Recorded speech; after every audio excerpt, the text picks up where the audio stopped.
വയനാട്ടിലെ ദുരന്തബാധിതരെ വീണ്ടും പരീക്ഷിച്ചു കോൺഗ്രസ്. അതിജീവിതർക്ക് വീട് നിർമ്മിക്കാൻ വാങ്ങിയത് കാട്ടാനശല്യം രൂക്ഷമായ തോട്ടഭൂമി.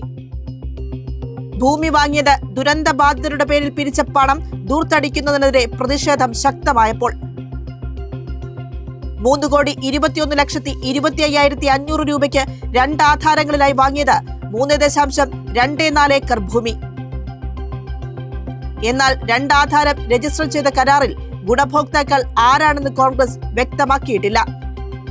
ഇതിൽ 2.60 ഏക്കറിന് 2,57,40,000 രൂപയും 64.50 സെന്റിന് 63,85,500 രൂപയുമാണ് വില കാണിച്ചിരിക്കുന്നത്.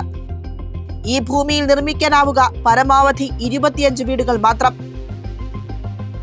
വാഗ്ദാനം ചെയ്തതാകട്ടെ കോൺഗ്രസ് 100 വീടും യൂത്ത് കോൺഗ്രസ് 30 വീടും.